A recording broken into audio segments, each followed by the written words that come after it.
All right, well, welcome back to the Budget Cut Podcast. Sean Connors here with Mr. Travis Burkett. Great to see you, man. Great to see you too, brother. Thanks for having me. Special teams coordinator and running back coach That's at right, yeah. the University of Nevada, Las Vegas. Correct. How about that? Yeah. The. Throw it in there. Yeah. All right, that boy. Travis and I go way back. We've known each other for a couple decades now. And Many moons. Many moons have is passed, yes. absolutely. Well, good, man. We're excited to have you on the show. Thanks for having me. Yeah, you got it, man. You got it. So try to give everybody a little bit of background and kind of who everyone is and where they come from. So we'll go a trip down memory lane, man. Let's go back to the Central Coast where you grew up. Kind of tell your story and how you got here today. Funny sidebar story right off the bat. I'm doing the buzz session last night. I look up and I see classy Mike Rasmussen sitting right there in the back. He is. And There he is. a nice Pug Mahone. Pug Mahone on the road. Yep. And we will go undefeated at home and Gales off. You know what I mean? There you So go. it's Gales won last night. Gales win. Gales win. Gales win. And with a Gale effort. So Mike Rasmussen, San Luis Obispo, born and raised, San Luis Obispo High School, glorified, marginal Division III player. Wanted to shoot a little bit higher, applied to St. Mary's College, got into school there. It's like late spring, middle of March, 98, so 20 plus years now. Mike Rask gives the call. You got to walk on spot here if you want. I'm the 90th guy, issued jersey number 90. That's when back then there was only 90. And, walk on at St. Mary's, have a great 5 years there. Played linebacker, played rugby my last spring there in my 10th semester. Undergrad, major, minor, teaching credential straight through. So awesome 5 years in the Bay. So Central Coast in the Bay, and then went back to the SLO and coached football at SLO High. And awesome experience. And in between, played for the Bergamo Lions in the NFLI. NFLI. In the NFLI. Yeah. Not the league, the NFLI. I. And so did that, and then Italian champs, big deal. And European runners-up, even better. And then the guy that I played for after Ras at St. Mary's, Tim Landis, he left St. Mary's to go to Bucknell. And when the GA rolled over there, so this would be spring of 05, was lucky enough to get into school there. Really nice little master's program in education at Bucknell. Great little deal. Awesome program academically and a great opportunity football-wise. And I spent 2 years there as the GA on defense. And there's no support staff, so being a GA there was awesome because we didn't have an admin, you know what I mean. So I got to do everything, which was cool. And then was lucky enough to get a job late in the spring of 07 at Cornell, and then spent 10 straight years there. So 10 spring falls, almost 10 calendar years to the day at Cornell University, and was able to coach running backs, tight ends, linebackers, D-line, DBs. And did the special teams for 5 years. And those schools, with the great thing is you get to recruit everywhere. So my first area was Central Western PA and West Virginia, and then over time, basically majored in doing the West, Denver to Hawaii. So being a California guy was a good deal. And 10 great years, and I was lucky enough, Coach Sanchez, man, unbelievable opportunity, really out of nowhere. We developed a relationship just from recruiting Gorman, and when he got the job, I kind of reached out to him and we stayed in touch. A couple rounds there the first 2 years, and then was sitting in the hotel in Clemson, South Carolina, doing a professional development visit, and literally just passed out after breaking some tape, getting ready to go in the office the next day, talk a little defense with those guys, and he called, and I was coaching running backs 6 days later. 8 days later. Awesome. Yeah, it was awesome. Yeah. So that's it. And then UNLV. So 1 year just running backs. Then last year picked up special teams and going in year 3. That's awesome, man. That's the awesome. Chronology, Connor. There it is. I love it. There I love it is. it. There it is. Yeah. Everyone's got a story to tell, and That's the deal. Love that one, man. Love that one. Cool. Well, we'll jump right in, man. I mean, we got plenty of. Is that a Rolex? That is a Rolex. Is it real? This is real. This is a wedding gift from my beautiful wife. Did not know. I don't know if you had this on your wedding day, but you have the conversation leading into it, and hey, this is what we're gonna do. I didn't get shit. Yeah, no, exactly. I don't get any. No, I don't get presents. I don't get presents. So and we had the conversation. Communication key to success in a marriage, and I said, Correct. I said, look, we're doing this destination wedding to kind of thin out the numbers and Yeah. and we're Get rid of the riffraff. Yeah, getting rid of the riffraff. Yeah. We're gonna keep this chicken thing. eaters. Just like the travel squad. Exactly. Just like the travel squad. Home. Exactly. Keep them home. KP, stay home, all of them, right? Home, yeah. So I said, hey, look, we're going to, no presents, no gifts, no nothing, right? So all of a sudden I get, somebody knocks on the door, and me and my buddies are getting ready to go make the walk down to the venue. And this guy comes in. He's got a little green box. And I look at the logo, and I'm like, that's a Rolex. That's a Rolex. Who the heck gave me this? She must have some loot. Or did you pay for it? You had to pay for it? Well, no, I think it was definitely she paid for it, but Gotcha. But again, went against what I said. Look, no gifts. Now I feel like a guy that didn't do his part because I didn't get her a gift. But anyways, it's all good. You haven't been married long enough to know you're gonna have to pay for that eventually. Oh yes, absolutely. Yeah. I get it. But she did put some in there. Every second I love you more. How about that? Man, it's a good one with the wedding date on it and everything. So shout out to Miss Ashley Connors. That's I love you. That's great. That's great stuff. Where did you guys get married? Got married up in Bend, Oregon. You ever been there? Did you ever recruit anybody out of Bend or Redmond area? I spent Christmas there when I was like 8 years old. Sun River? In at Seven Mountains. Wow. How in about at that? Seven Mountains. And you remember it. Great. I do. Was it a memorable experience? Well, Santa came. Yeah, there you go. I was 7. St. Nick goes everywhere, man. I was fired up. Yep, that's okay. That's good. Yeah, good little spot. Trivia. Yeah, there you go. I like it. So let's. I wanted to get into some of your St. Mary's days.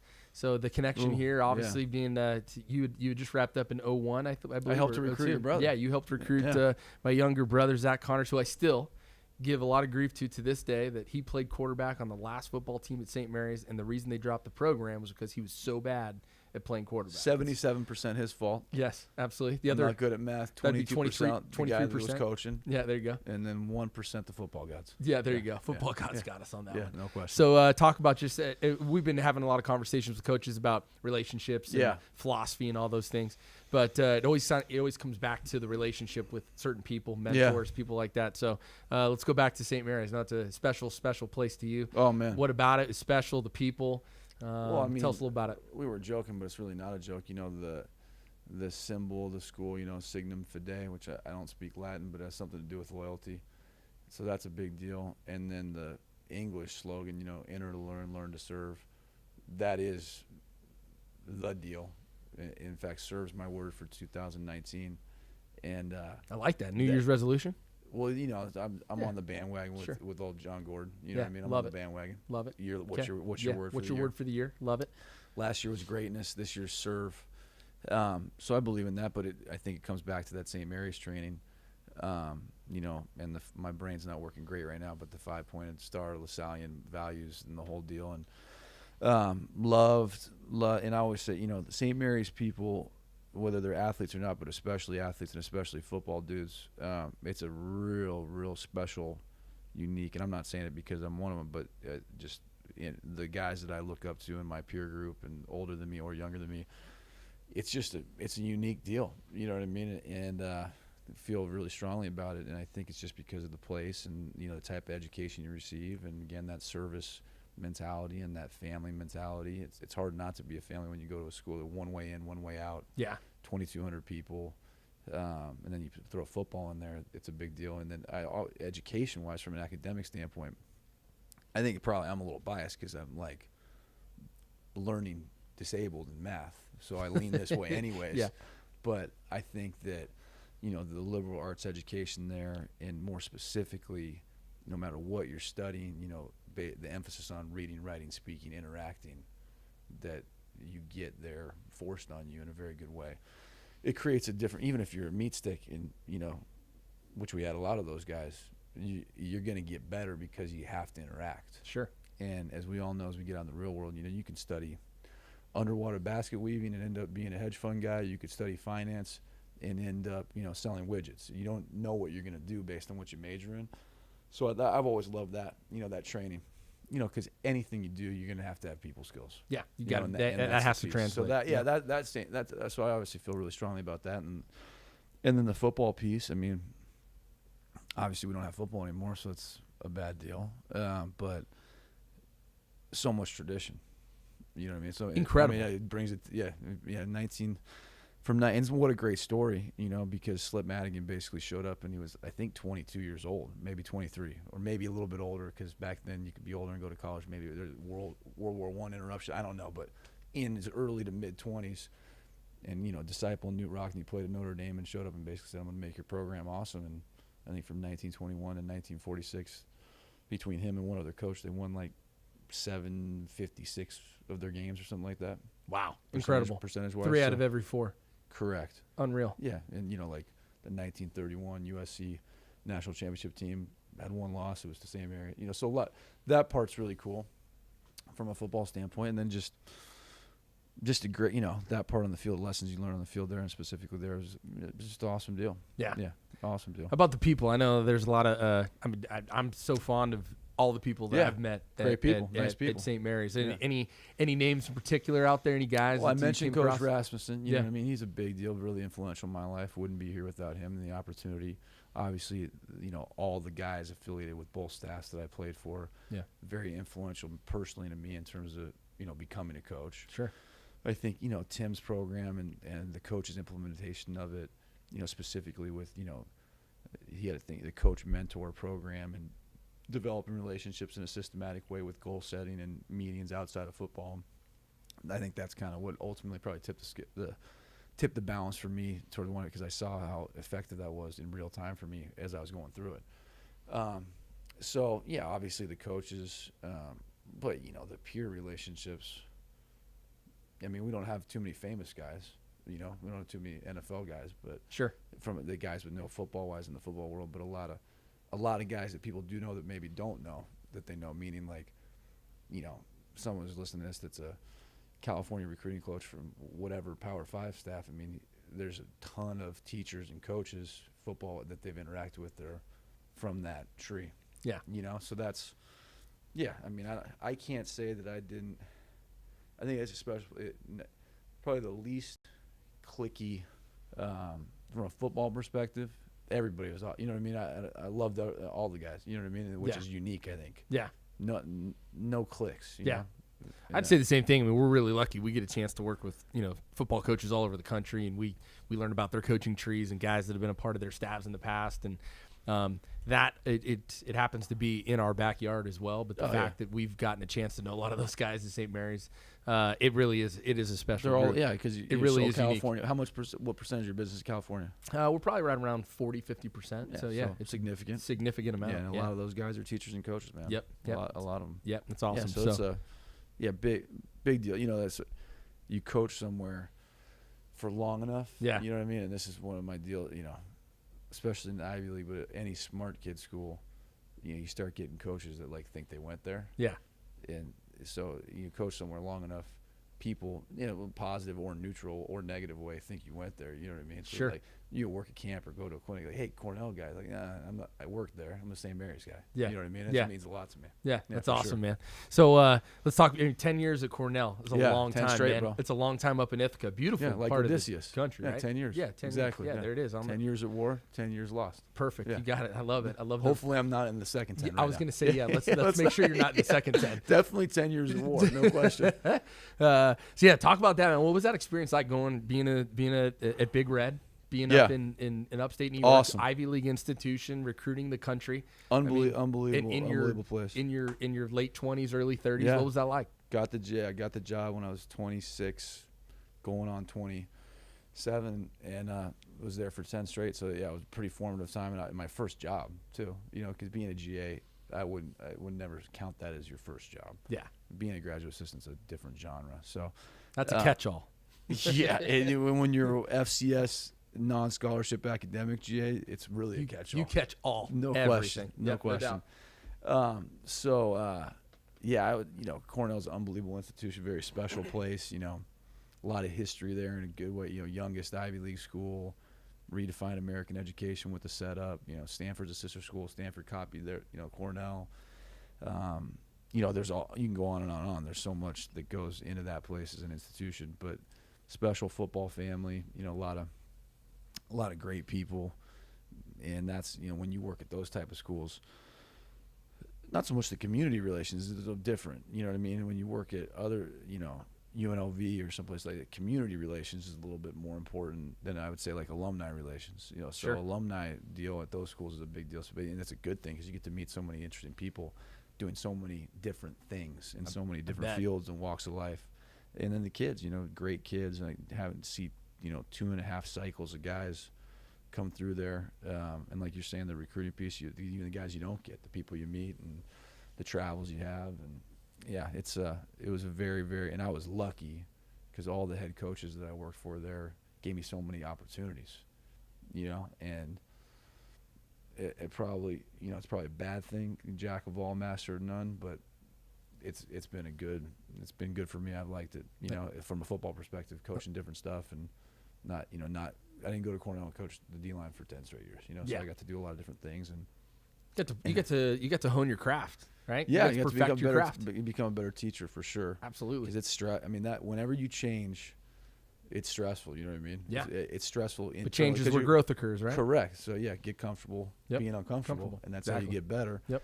And so I think every time you change a job, even though you're still coaching it, you change, and you've never Sometimes I never even sniffed it. You know what I mean? Yeah. So it's like one big giant research project, especially the first year, and you're always learning. But the first year, and then guy like Jim, Knowles was the DC at Oklahoma State. Now my wife said it to me the other day. She's like, "Wow, Jim kind of gave you a lot of responsibility when you were pretty young. That was a big deal." I was like, "Yeah, it really was."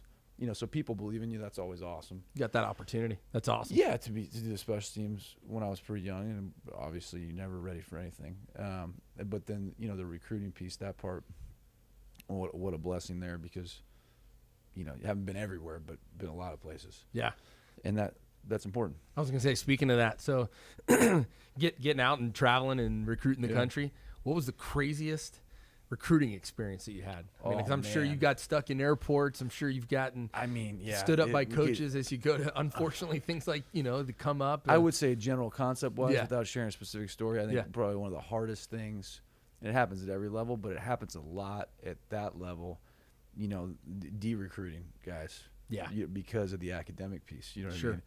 A spot gets filled up, or they're in, but then they're not in, so, it's had you end up having a lot of, more so I think than scholarship. I've only been doing scholarship football for 2 years, but more so than scholarship football, there's a lot of de-recruiting home visits. So those are tough conversations. Tough, man. Fly across the country to, tell somebody, listen, your math grade. Yeah.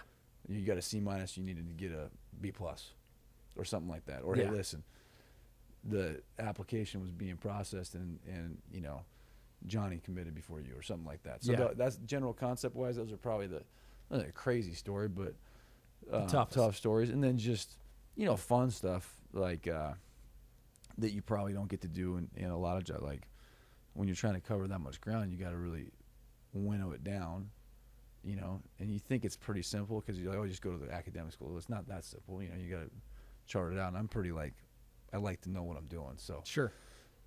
So one time, instead of hopping around, flying around, I got a car, I think in Phoenix, and just drove the whole thing. So did Arizona, then drove into Colorado, then dropped into Utah, came down through Vegas, dropped into SoCal, did the California. So, nothing crazy, nothing that would be hilarious or anything like that, but just good opportunity stories, that are different. That's awesome. Yeah. That's awesome. Looking back at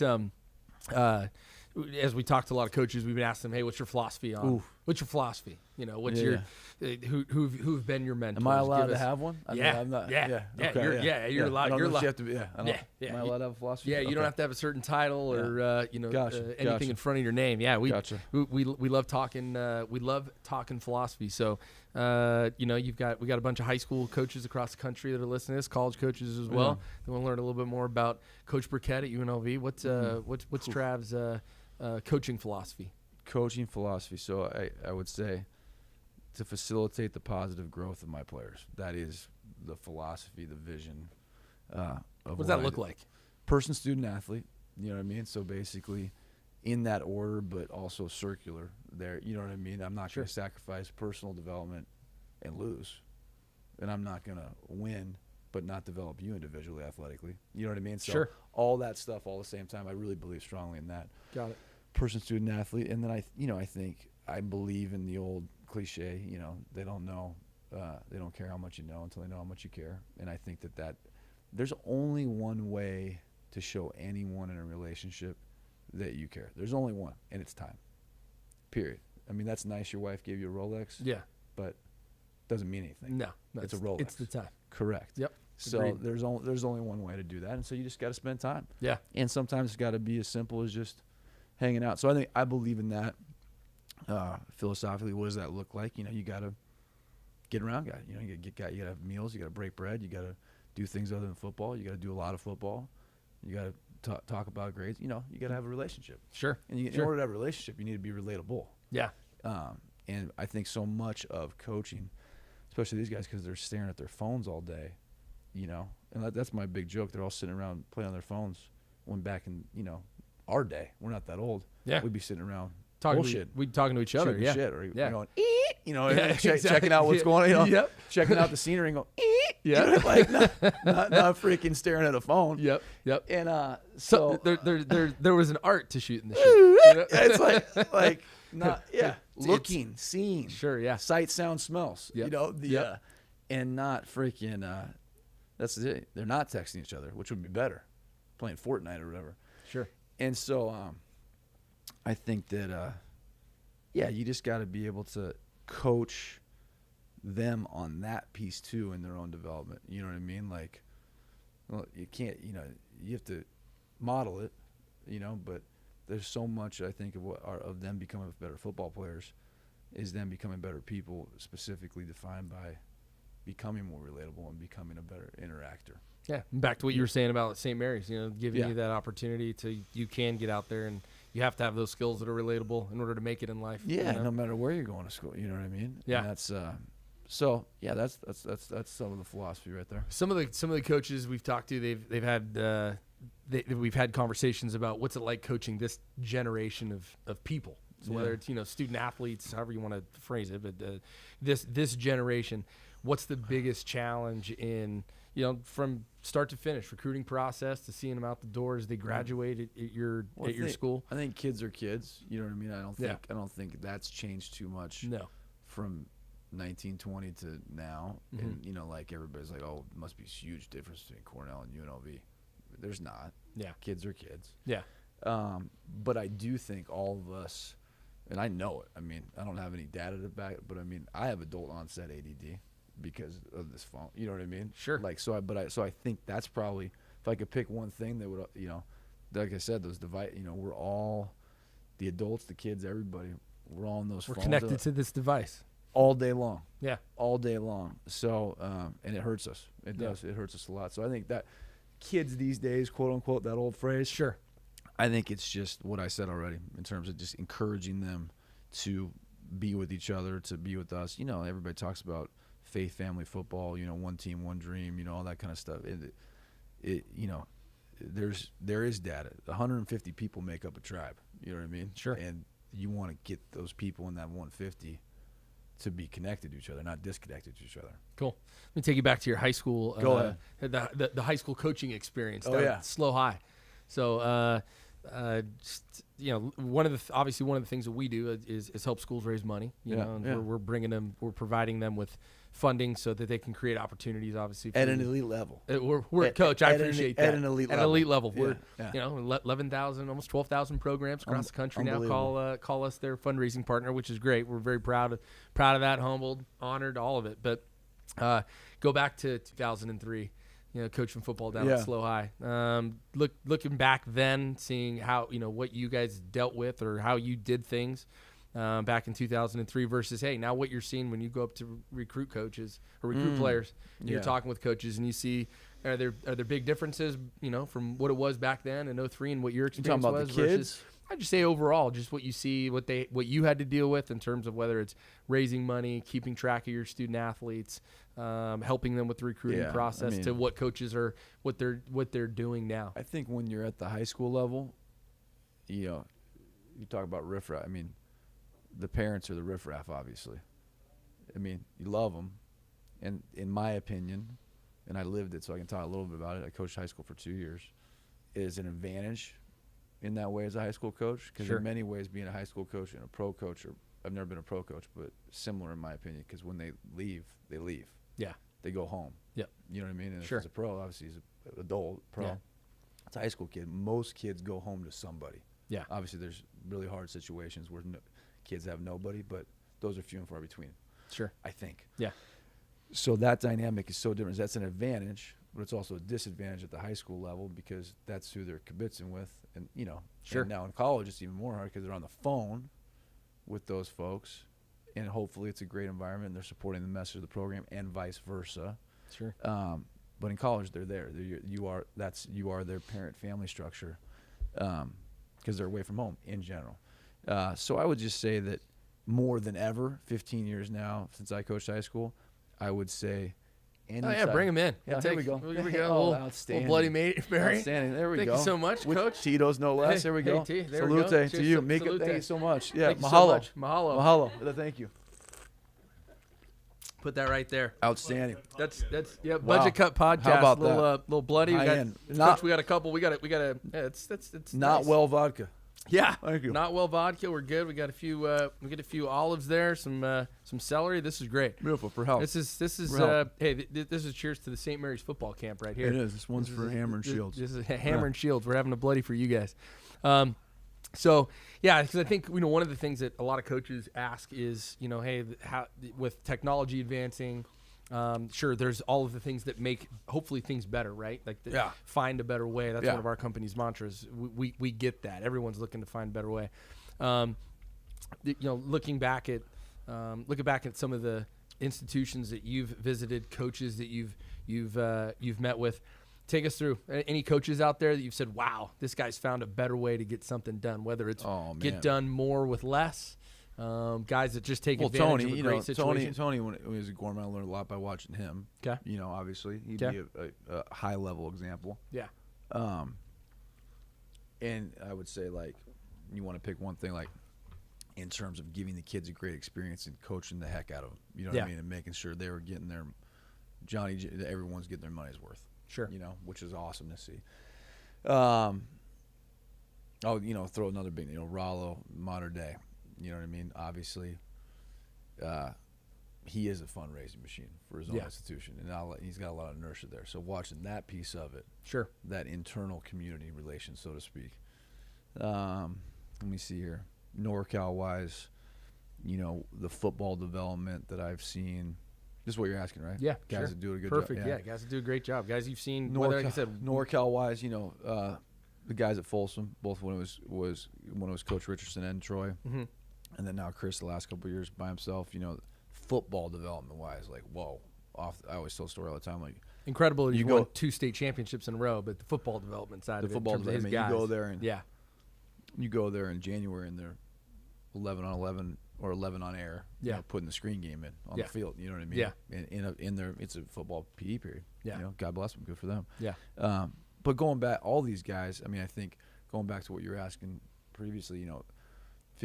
More than ever, if you're a high school head coach, which I have the most respect for those guys in the world, more than ever, you have to have more structure, more foundation, more answers.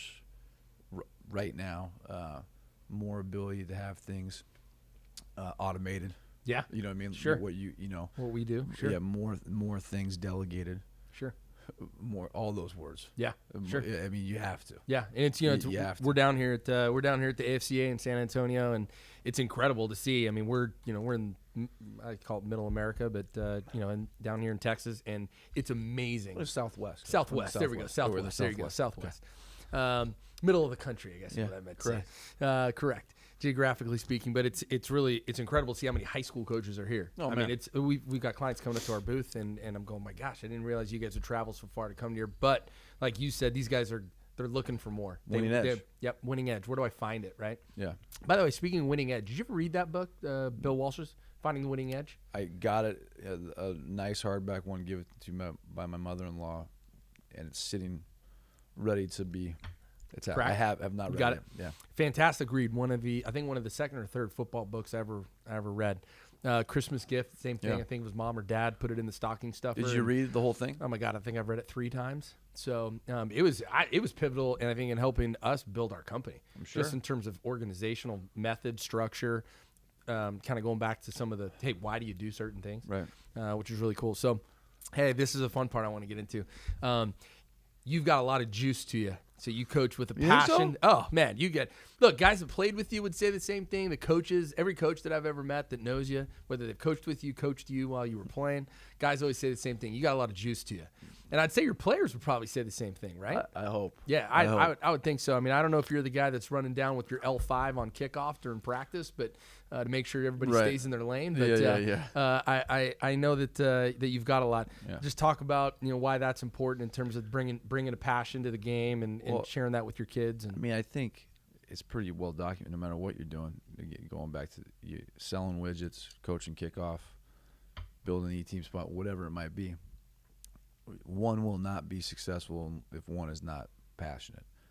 And, I spent a lot of time paying attention to grit, and Professor Duckworth and all the stuff that's out there right now on that word. That's everybody's kind of doing that deal. Sure. And I've been on that train for a while, and I really believe that, that you're trying to model that in your daily minute behaviors, and then over the course of time, you want your players and the people you're with or anybody you're interacting with, I want you to, I want to get better because I'm with you. I want you to get better because we're together right now, and most importantly, want to be gritty, you know what I mean? And that P word comes in there, passionate perseverance towards a long-term goal.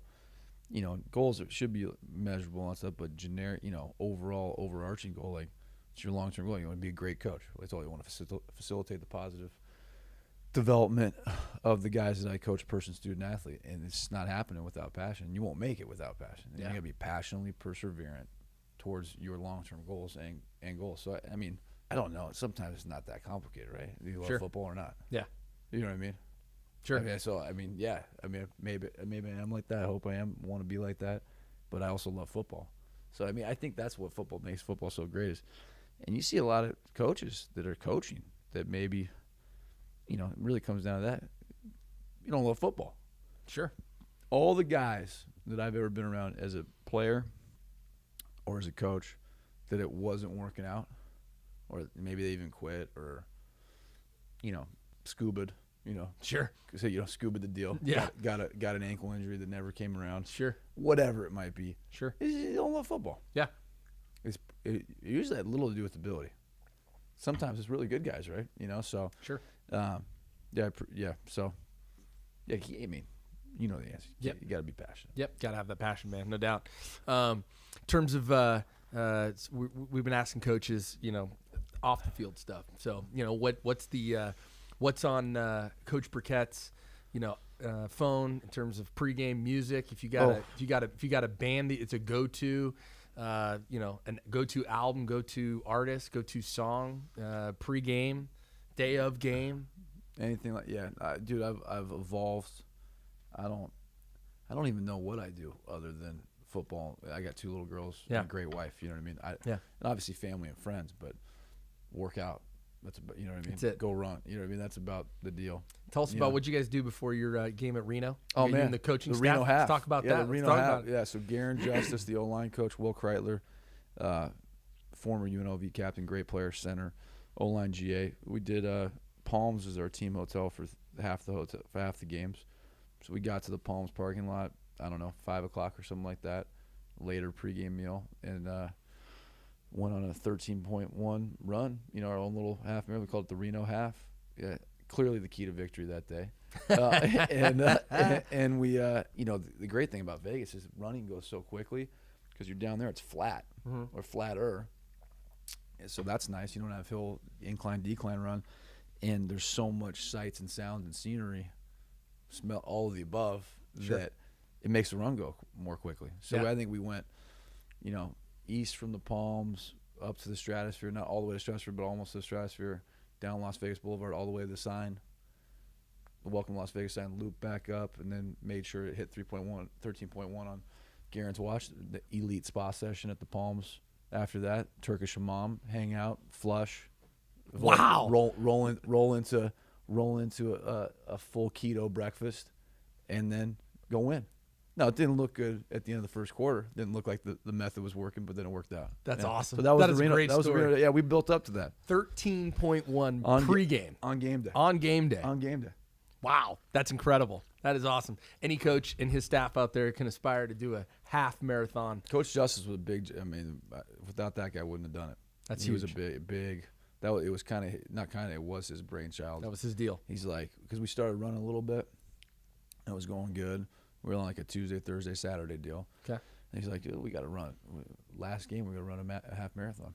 Awesome. So that was the deal. Love it. I Yeah. love it. So let's talk about going back to leaders or readers is a big thing I talk about with my guys, and leaders or readers. I know some guys are readers, some guys are podcast guys. I know I talked to you a little bit before. Asked you, are you a podcast guy or a book guy? You said you're a book guy. What are you reading right now? What's the one I was telling you guys about, Bad Blood. Okay. Which is author's escaping me. Okay. But he's a journalist by trade. I think it Okay. started off as an investigative article, turned into a book. Okay. It's about a Silicon Valley biotech startup. Learning a lot from that. And then another one that's still in hardback, How to Change Your Minds. Okay. Which is, it's awesome because it's by Michael Pollan, who's the guy that did like the Omnivore's Dilemma and like stuff. He's like a lot of food stuff, a lot of cool stuff. It's kind of, I put him in the genre of like Michael Lewis, you know what I mean? Oh, that wow. type of writing, Okay. you Yeah, know, sure. About interesting topics and dive Sure. in. Yeah.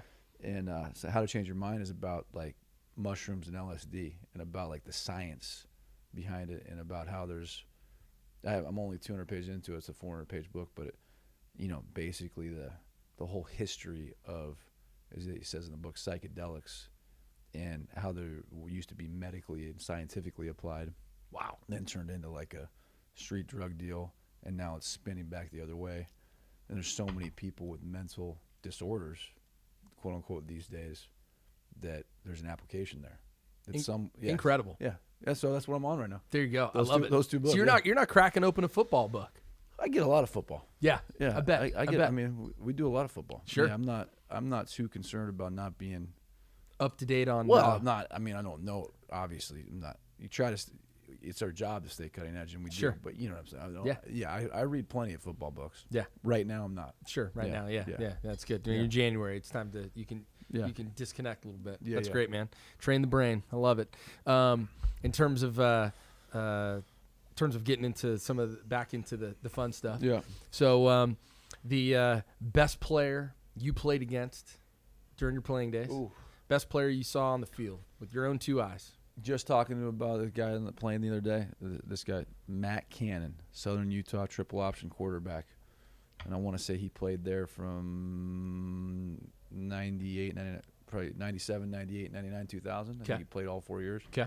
Unbelievable. No kidding. And I think at the time, you look it up, he might still have like multiple, not only FCS, but I think Division I records. But I mean, No kidding. touchdowns, yards. Matt Cannon. Matt Cannon. Got it. Unbelievable. I'll have to look it up. Yeah, you know, Guys bouncing off him. Zecon. Yeah. It's his alma mater I know, I after do, St. I Mary's do. shut down football. Thunderbirds, Yeah, yeah. go Go Thunderbirds, right? Thunderbirds, so yeah. S-U-U. Zecon was not Matt Cannon. No. So No. that guy'd be the best guy. Okay. And I think on our own team, probably guys I played with our level, good football, not the highest level, obviously. But these are the guys that probably shouldn't have been, probably a toss-up between Wes Borba, who was a safety, was actually the Shrine Game MVP, and then Travis White. Got it. Who had 4 sacks and 4 holding calls when we beat Davis. They're number 1 in the nation in 2001. That's awesome. Unbelievable day. That is great. Great day at the office. Incredible. Yeah. Wow. So those two guys, I would say. All right. How about looking down in terms of recent memory? So Coaching? coaching wise, recent memory. Guys that game changers. The guy just got done coaching. Okay. Lexington Thomas, hopefully going to be a draft pick. Tony, the running back coach at the time, Jamie Christian, was at Fresno State. Barney, the whole staff, they recruited him. Okay. In their first recruiting class. Okay. When Tony got 21 days or whatever to put it together. Sure. And what a kid, what a football player. Football playing Jesse, as they say. Yeah. Mona Gator. Mona Gator. Mona Gator. I mean, I love it. 5'7", 3/4. When he's eating, 181. When he's not, 173. Incredible. Incredible football player. I'll miss him a lot. So in terms of like elite football player, he'd be in recent memory. And then we had some pros in the 10 years at Cornell. So, Jeff Matthews, the quarterback, unbelievable, my favorite Q of all time. A little biased for Camarillo, 805 kid. There you go. He's a Canadian Shout out to the quarterback. Central Coast. No question. Luke Tasker, Tasker's son we had at Cornell. Sure. Brian Walters, who was like 7 or 8 or 9 year pro between the Jaguars, the Vikings, the Chargers, and was on the Seahawks Super Bowl team. And he's a Seattle guy. So we had some good players. And then J.C. Tretter was a tight end. I coached him at tight end, and then he moved to O-line. He's a start. I think he starts at center for the Browns. So, some good players. Awesome. Some really good players. That's great. Yeah. So talk about your future, man. Have a little fun with this one. Yeah. And what's the end goal for you? Where does we fast forward in 5 years? Where's Coach Burkett find himself? Well, hopefully I have the chance to still be employed at UNLV because that's the number one. That's thing. the number one thing, right? It make sure that do the best job you possibly can and with the job one you have. got, no question. So Got that would be first and foremost, and I mean that. I'm not just saying that because it's a great place, and we don't. Tony's done. Anybody who comes and sees the building will be blown away, and that's the house that Tony built. It's unbelievable. So there's that, and then I do want to be a head football coach someday. I heard Brom say it last night. You're never ready for anything. Yeah. So to ever think you're going to be 100% ready for anything in life, personal, professional, other's, that's a pipe dream. Doesn't exist. Couldn't agree more. Could not agree. And more. it was nice to hear him say that. You know what I mean? Yeah. You're like, oh yeah, that is true. Yeah. And here's a guy obviously who's jumped in with 2 feet in a lot of things in his life. Sure. What's the saying I heard yesterday? You jump in with 2 feet and hope you grow wings. But you just don't know if you're ever going to be ready. Yeah. So I do want to be a head coach, but I'm not naive. Everybody thinks they want to be the head coach. Sure. And that's one thing I hopefully will help me be successful is that I've tried to stay not naive along the way and do a great job for the guys that I work for, and remind myself and my colleagues that sometimes it's you look at it, you go, hey man, blah blah blah blah, but Sure. Yeah, that's human nature. Yeah. But at the same time, the older I get, the more I'm like, you try sitting in that chair. You know what I mean? Sure. Yeah. What's your answer? Yeah. You know what I mean? And that's learn that from Tony a lot. Tony's big deal is, be a problem solver. You know what I mean? Don't bring me problems without a solution. Yep. Absolutely. Yeah. Makes sense. And more like, I had always heard that one, and there's validity to that, obviously. Sure. But that's more like, autocratic. Yeah. His more is just like a philosophy of like how one should be, especially if one is a coach. On Sure. more of like a daily, just like mentality. I like that. Problem solver. I like it. That's what you are. I like it. By definitions, which I like that it's less of the like, hey motherfucker, don't bring me no problem. You know what I mean? It's less of that and more like, hey, here's how we are. Yeah, this is how we do it. So the head coach deal is great, but again, I'm not naive, and like Bron was saying, you can't. It's never going to be totally dialed up the way you want it to be. There are no utopias. I know that. We all know that. Yep. But at the same time, you don't want to just become a head coach to become a head coach. Because Sure. there are some deals that are not great deals. Yep. And I just like to keep growing. You know what I mean? It sounds crazy, but shoot, I don't know. Switch positions against it, soon. Sure. You know what I mean? Yeah. Learn to coach something else. Yeah. That's awesome. Keep growing that way. Yeah. Yep. I would like to just kind of keep growing. And that's what's been good. I was 5 on O, 5 on D at Cornell, and I dropped right back into O here at UNLV, and that's been such a blessing because Barney, the offensive staff, Tony, I've learned a lot of football. Love it. Yeah, Love it. Football. So get into for people that travel to the beautiful Central Coast. Oh yeah. What's the top food spot? God's Central country. Coast, go to. You go back home, you're back down on the Central Coast. Where's the number one place for food? First place you got to go. Well, obviously, and it's like famous now. You have Firestone Grill for the tri-tip. But built into a visit to the Central Coast is Santa Maria style barbecue. Yeah. That has obviously expanded to the greater region. Sure. And I think in a somewhat diluted way has expanded across the state and other areas. But tri-tip, you got to eat tri-tip. That is the local delicacy. Yeah. And a lot of people will tell you, that, especially down here, they're barbecue aficionados. It's not real barbecuing because there's no talent to it. It's a sirloin cut of meat. Sure. I don't agree with that. There's an element of sophistication. Wade Green would think otherwise. Sure. You know what I mean? Yeah, much differently. He would think otherwise. Yeah. And so that would be in the most famous place now is downtown, San Luis Obispo Firestone Grill, which for the people in Fres, yes, that's the Bulldog Grill. Yeah. And so you got to do that. I think just for Central Coast style barbecue of all cuts, Jocko's and the Pomo. That's world famous. And, There's 2 spots, Coach, that I hit when I go up Tell and me. down the coast. Yeah, tell me. You just named them. Oh, those 2 spots? Those are the 2 spots. Really? You just saying that? 100%. Yeah, so, I mean, if you don't get Anybody a filet, knows. if you don't get a filet at Jocko's, What are you you're doing? cheating yourself. You're cheating yourself. You're in that place, it's still a shot and a beer place. Yep. I think the Coors Light's like $2.50. Yeah. You know what I mean? might And be a well shot is like $2.50. Yeah. And you get In and out for $5. That's a little bit more the traditional Santa Maria style. Sure. Whereas Firestone Grill is just elite tri-tip. Santa Maria style more rub, pico de gallo, little cheddar cheese on the side usually. You get a little additional flavor there. Yeah. No doubt. Whereas barbecue sauce, but then a lot of people from Southern California don't think Central Coast has good Mexican, but there's big time Mexican spots, and there's all kind of there's the places I grew up going to and stuff. But obviously those 2 spots, those 2 are they're the go-to. You are cheating yourself if you don't go to those 2 places. Absolutely. You got to hit those up. So guys that are in the coaches come through the Bay Area. There's we got coaching conventions and clinics and things that'll take them through there. Coaches that are on the road they're recruiting. Oh. Is there maybe a sandwich spot somewhere in the Coach, East Bay maybe that guys should throwing me an alley-oop right now. What do you think? Oh, Is there a spot out there these guys can get a quick sando that might change their life? In the beautiful town of Moraga, there's a place called Bianca's Deli. Homemade. You can't even really call it a sourdough roll, but it is technically. But it's so perfectly done where it's almost a French sourdough roll, fresh baked hybrid. Can't eat it if you're trying to get in good shape. I mean, you will puff up like the 4th of July. Yeah. And the bread is that good. Yeah. But that is what makes the Bianca sandwich, so you can't not get it. And, I mean, they have all the ordained sandwiches, that are on the board and all that stuff. Chalkboard hasn't changed in 35 years or whatever. Yep. You can also make some additions, substitutions, but they use a traditional yellow mustard, an old school pickle, a chopped non-cooked red onion, great lettuce tomatoes is standard on a sandwich, pretty much anything you get. And then, again, you're cheating yourself. If you don't go grilled chicken and jack, add bacon, add avocado with the standard roll at Bianca's Deli, cheating yourself.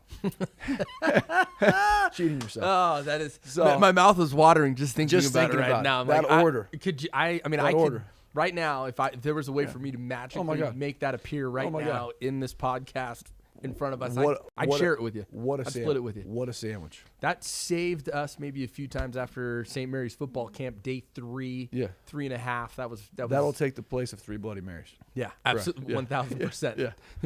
You're in. Couple last questions for you here. In terms of places that you've now traveled to, so across the states. So maybe it's with the family, it's with the girls. Places you've been able to see. Give us your top couple, 2-3 places you've been and why. I've been pretty lucky, both professionally and personally, to go some places. I mean, just because we got convention on the brain right now, you know what I mean. I've loved being able to go to Nashville. That's kind of one until you go, you'll check it off. That's next year, right? Back there again next year. Be. I think it's next year. Once you check it off, you're like, oh man, I get it. What a neat place. My wife and her family, big skiers. So, they do a ski trip all the time. We went, when we lived back east, we'd go to Killington, Vermont. That's a nice place, which you wouldn't go to if you're a California person, but East Coast person, you're like, oh man, that's cool. Little known fact. Tell me. Big Paul Connors from Vermont. Oh, really? Yeah. So he knows Killington. Yeah, he knows it. So that's a cool deal. Living in the Northeast for 12 years, I went to some places I probably wouldn't have gone. So been to the Outer Banks, which is a California guy you might necessarily not go to. UNC Greensboro grad. Definitely spent some time in the Outer Banks of North Carolina. Absolutely. Same thing with the true low country down there in South Carolina. I've been there a couple times. When does vacation for you guys happen? It's got to happen in July. Tony's great about time, so we just did a huge Griswold Wally World deal to Cali. No kidding. Over Christmas break. Wow, yeah. Christmas vacation. We did the whole deal. Now, literally. were you singing in the car? Did we get all of it? Was Chevy Chase rocking the whole deal? Yeah, I was great. drifting across the dotted line, staring at the gal next to me. The whole 9 yards. True Christmas vacation. Correct. There you go. I love it. So we get that Christmas time, and obviously we want less time off because we want to be playing bowl games. Yeah, you want to play meaningful games in December, right? Oh yeah, or some in January sometime. Yeah. But yeah, and then we get a good spring. everywhere I've worked, we've had spring break off, which is nice. That's great. That's vacation time, and then you get that summertime depending on your camp schedule and all that stuff. But I've been lucky in terms of, for the most, Tony's awesome about the family time and time off and all that stuff, which is great. So I remember one last question that I was going to ask you. It had to go back more towards like the philosophy stuff, but it was going to be, because I know you and I have had conversations about this. If you had your own program, Travis Burkett's calling the shots, and he's got his program and where guys fit, and what's you're the head man. You're calling the shots at a school. What do you guys? What are we looking at? Who do you have things set up? Who do you got, in terms of offense, defense, special teams? Like the football philosophy piece? Yeah, football philosophy piece of that. It's. I mean, if I were to give you an answer, mimic one program, no matter where I was coaching, I would probably mimic Stanford's program. Why? Just because I think it's multiple. I don't know it. I don't work there, but watching it and visiting, it's multiple without being helter-skelter, and but yet simple without being simplistic, which is one of my philosophies, ODNK, and I think that that type of program, and what I mean by that ODNK is, pro style, I right, power right is, sure, being run, and then everything from there multiple, and then I think there's still a base 3 down. I don't know for sure. It's still a base 3 down, multiple defense. I think the pendulum swung in the NFL. I think it's like 20 of the 32 or 3-4 now. Mm-hmm. There's a reason for that, because of being able to be multiple and creative and create problems for the offense, cover up the snapper as a base concept, or not snapper, I'm thinking especially cover up the center as a base concept, which centers don't like that a lot of time. Bring guys from different angles. Split field coverage, but then do all that stuff defensively, and then kick game wise. I've done it. But I think you can always do more better than that. But, I choose Stanford's a hybrid pro punt team. Coach Almore's he invented that basically. Sure. He's done that forever and ever. And he's kind of the only guy that does it the way he does it. Sure. And we're more pure pro punt. And then, great special. They have great. They're emphasizing having great special teams. That's got to be the emphasis. That's always going to be the emphasis. But, so that's that piece of it. But I was just telling some. I think the kid, it's really the personnel part, adults and kids. So that system, in my opinion, that type of philosophy, ODNK, gives you a chance to win, to be really, really good.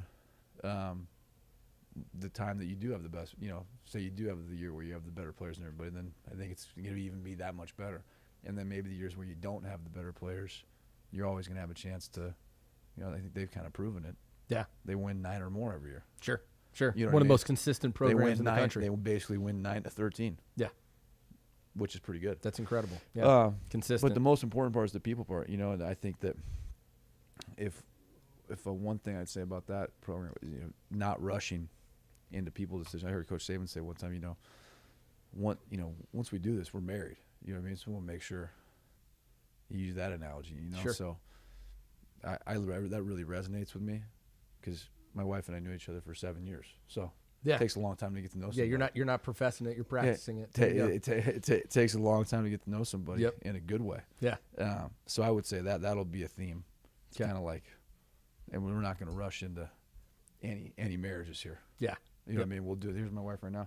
Yeah. We're not going to rush at all on that piece. You know what I mean? Love it. If you get a job in December, you should be proficient enough to have you and one guy run the winter program by yourself if you need to, until you get the right guys. Yeah. You know what I mean? Yeah, sure. So and that's an exaggeration, obviously, but the point is a point. Yeah. No, I like that. We talked about that. I mean, we've had conversations with guys just about in terms of when we started our company. It was, get the right people on the bus.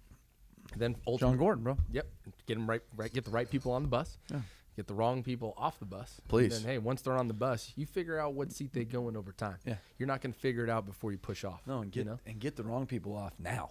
Yeah. Immediately. Get them off. Yeah. Don't even stop. Yep. Throw them off. Yeah. No spot. No soup for you. No soup for you.